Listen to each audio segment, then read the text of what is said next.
What's up guys, it's your boy Brapedia, back at it again with a new Pokémon Showdown video. And so for today, it's going to be the last episode for the legendary underwhelming duo of Kyurem-White and Eternatus. So let's try to get some W's, shall we? Okay. So this is definitely not a team that I see often. Okay, so that's a nice W in my book. So remember guys, stay till the end because I'm going to rank these legendary beasts at the end of the video. And for battle 2. Okay, so the Zacian is pretty bad since Eternatus cannot, for his whole life, touch it. So I think I'm going to start. I need the Whimsicott for speed control, and Whimsicott actually outspeeds max speed Tornadus. So that's very good. I'm going to go Whimsicott. I'm going to go Eternatus as well, since Eternatus is a beast in general. And if he brings out his Miraidon first, I'm going to go for the Dynamax Cannon. Else, I'm going to go for the Meteor Beam on the Tornadus. Third, I'm actually going to go for the Entei here.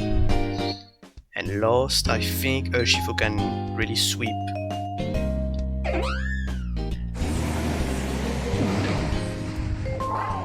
Alright.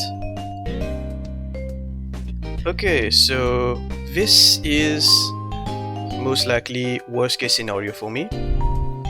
So here, I'm just going to go for the Dynamax Cannon. What I could do here, since he's going for the Tailwind and for either Dazzling Gleam or Draco and the Eternatus, I could actually protect and scout out what he's going to do.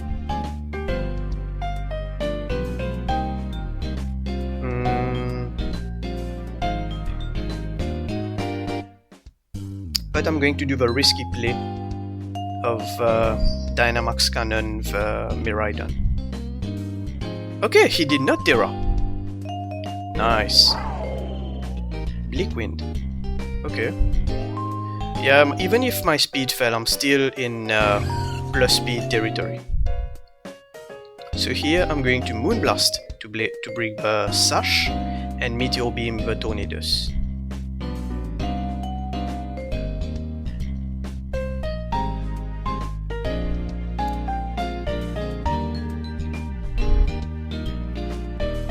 Alright. Yeah, due to his... Oh, yikes. Yeah, due to his partial poison type, he's actually partly resisting the fairy type.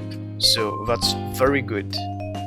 However, my Eternatus is in a very bad spot here. So what I'm going to do here is preserve a Whimsy. And actually go for a, obviously not Dynamax Cannon, right?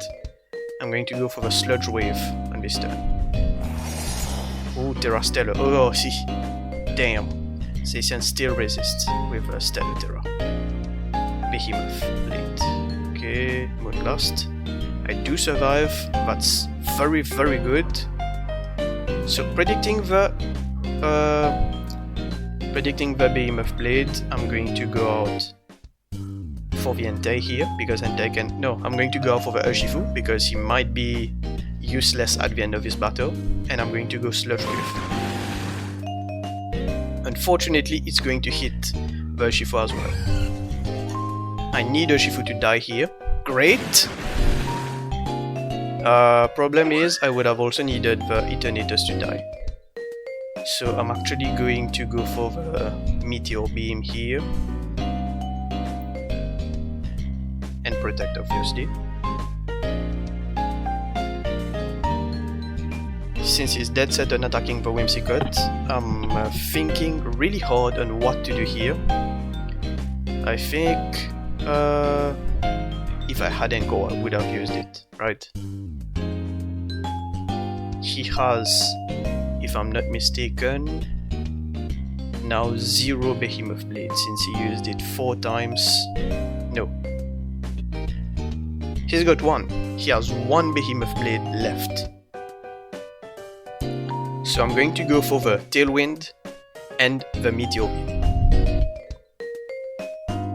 Alright. So why did I let Whimsicott die? Because it's definitely done its job. And yeah, now basically I just go for the... I forgot the name of his attack. The Sacred Fire. Right. And also, I don't know why he's not switching his moves around.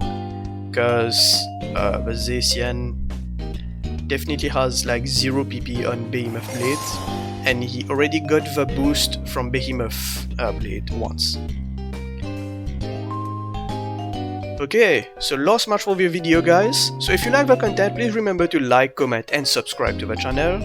Oh, the mid-ladder mini team with the custom avatar. Good luck, have fun, friend. So, here I am definitely going to go Mienshao. I don't think Eternatus actually outspeeds my his Miraidon. So what I'm going to do here is go for the Kyurem-White. Why? Because it's a special attacker, of course. Third, I'm going to go for the Eternatus. Oh wait, I do have a plan. I'm going to go for the Mienshao. Then Eternatus. Third, Urshifu. If his Incineroar is at max speed, it will not outspeed Fake Out from Mienshao. And lastly, I'm going to go for the Entei. No Kyurem this game, unfortunately, but he could have cooked. Why? Because Entei has a very good matchup against Incineroar and Rillaboom. Urshifu has a really good matchup against... no, wait, I can put out the Kyurem here.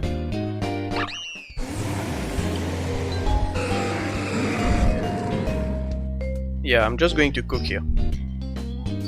Okay, so Intimidate really rocks my world, wow. Going to go for the Fake Out and Meteor Beam on his Rayquaza. Protect.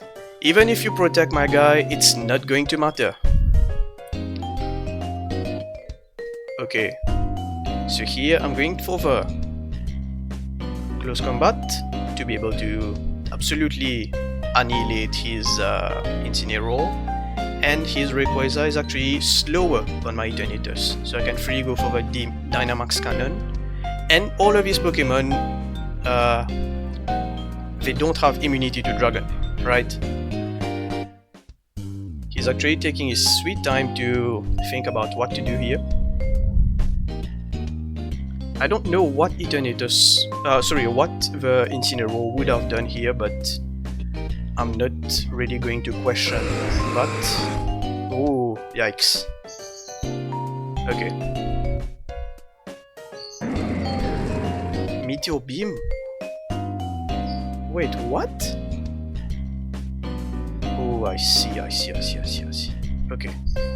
So here I'm going for the CC on the Chiyu. And I think I'm going to go for the Dynamax Cannon on the Rayquaza yet again. He has no speed control. Oh wow. Oh wow. Special Rayquaza. Did not expect that. Also, Scarf Chiyu was definitely something I should have expected. Right? Here I'm actually going to go for... I think...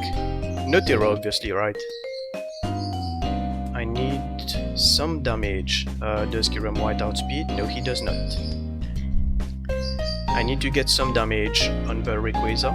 I will actually Terra Fire here, and Draco.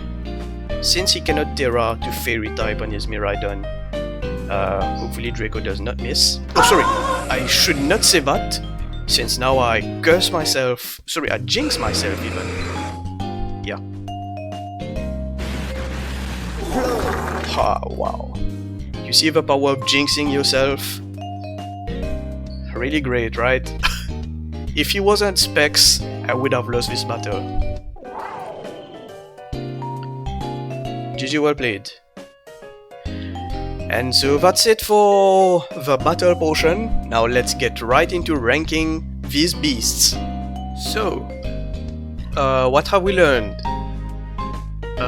We learned that Kyurem and Eternatus do work, but my personal opinion on this unfortunate dragon duo is that they get absolutely bodied in this metagame by, first off, steel type Pokemon, especially like you know, the Zamazenta-Zacian duo, which will absolutely rock their world, since the set of Eternatus that I was using unfortunately does not accommodate for moves that hit steel types with a secondary type like fairy or fighting type for super effective. And the Kyurem-White did not live long enough to be able to do anything to counter those said steel types. So I'm going to rank those two according to 3 specific criteria, being their design, how they perform in battle, and lastly, how fun they are to play with. So, simple enough, I really like Kyurem-White. So, my third Pokemon game was BW, where you have the base Kyurem which cannot fuse, unfortunately. So if this was after playing BW2, I got a very pleasant experience to just see Kyurem trying to pierce you with his icicles, followed by N saving you, and Kyurem absolutely obliterating whichever dragon they had. So fun fact, I actually played Pokemon White 2, which I did not know at the time of purchasing the game, but I thought it was Kyurem because I thought it was Kyurem and Zekrom, but it seems I was pretty much mistaken, and so it was Kyurem and Reshiram. So I think that for that reason, you know, just because of nostalgia reason, right? And solely because this list is based off mostly my opinions and my battle experiences, I will actually give the Kyurem Reshiram a 4 out of 5 on the design scale. Kyurem-White, let's just be honest here. When it hits very hard. Like it hits basically like an isekai truck, right? Cue the legendary isekai truck-kun.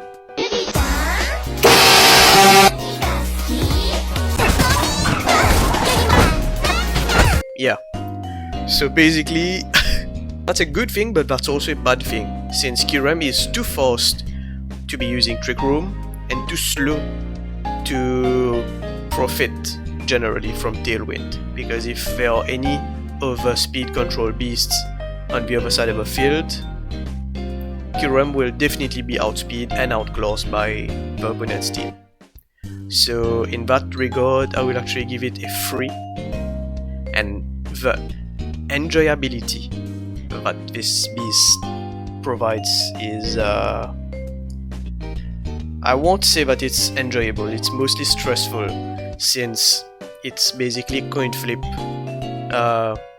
Whenever you're in a losing situation and you're forced to Terra, Kyurem becomes basically Terra Sync, and in this situation you need to predict. It's a 50-50 on whether the opponent will predict that you will Terra Fire or that you will stay as normal and try to strike them down. And also it's going to be a 50-50 if your opponent is going to go for a super strong move, neutral on fire and dragon, or just, you know, the usual, right? And also I'm not sure, I did use the Terra Fire, since it boosts my fusion flare, but I'm not sure of what the Terra, like the, you know, meta ready Terra is on Kyurem. But yeah, in terms of enjoyability, Kyurem is unfortunately brought down to just a 2 out of 5. And so, if I'm not mistaken, that makes it a nice 9, which is bottom of the A tier. And now for the last guy, Eternatus. Eternatus, well, let's just be frank, his design is pretty sick, like the alien-like design, you know, unconventional design for a Pokemon game. The first time I saw it, I thought it was an Ultra Beast, right? Since it has the Ultra Beast-esque design type. You know, not very conventional, it is very symmetrical compared to many other Pokemon, like many other legendaries on this list. But, you know, it's just goated in general. So for the design, well, I won't say that it's goated, sorry, but it's a very, very solid design, especially with a, you know, spinning core inside of its chest. So I'm going to give it a nice 3.5 out of 5, of course, for the design. Now for the versatility in battle. So Eternatus is very, very useful. Unfortunately, the set that I was using is not a set that reflects that, you know, that much. It was kind of a, you know, kind of a one-trick pony, if you can say it, because it is absolutely walled by any steel types that it may face, and steel types are not the most uncommon type in VGC. However, against all the other types, it absolutely rocks their world, even in a neutral situation. For example, against a Calyrex Shadow, it will absolutely rock. It has the potential to 1 or 2 shot a Calyrex Shadow or Calyrex Ice with Meteor Beam from an Unterra or neutral Terra Calyrex in both of these situations. And it can also pick up the KO after that with either Dynamax Cannon or Sludge Wave. So for that reason, solely because of raw power and damage, and also it has a 200 max speed, which is nothing to scoff about, just 5 points away from being as fast as both Koraidon and Miraidon, and also it has 22 points less than the legendary Shadow Rider itself. So in a sense, it is amongst the top tier in terms of speed. So just for that reason, I'm going to give it a 4.5 out of 5. And lastly, how fun it is to play with.